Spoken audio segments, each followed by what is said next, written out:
Hello, it's Tom with Digital Foundry, and today it's time for some Doom PC testing. This is on our two favourite graphics cards, the ever dependable Nvidia GTX 970 and AMD's R9 390.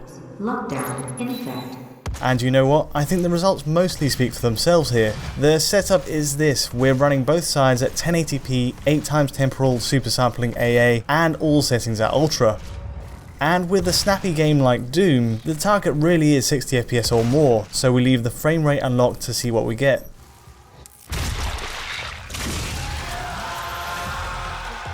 One more thing, each card is on the very latest drivers as of publishing, so for Nvidia that's update 365.19 and on AMD we have Catalyst driver 16.5.2. Now the reason we mention drivers is because there's a significant GTX 970 advantage here right off the bat. So significant in fact, it was hard to believe the disparity in these results at first. But after testing several times there's no doubt, the R9 390 falls far short of the GTX 970, and in one sequence we have the card running at around 30 frames per second, while the 970 remarkably pushes out 90 frames per second.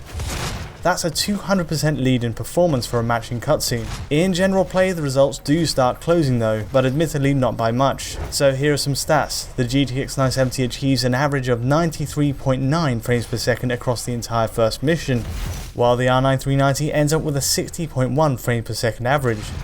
And even though these tests are near impossible to match up perfectly here, it's still a good example of where the two cards stand. The GTX 970 never drops below that 60 FPS threshold, meaning a VSync 60 FPS with ultra settings is very doable.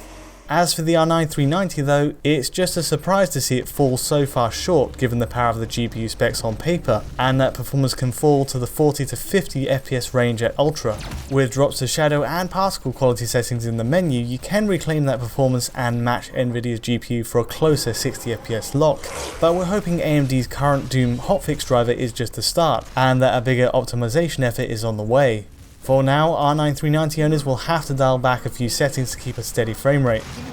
So that's about it for now, just a quick test, but I hope you found it useful. Give us a like or subscribe if you did, it's really appreciated, and until next time, thanks for watching.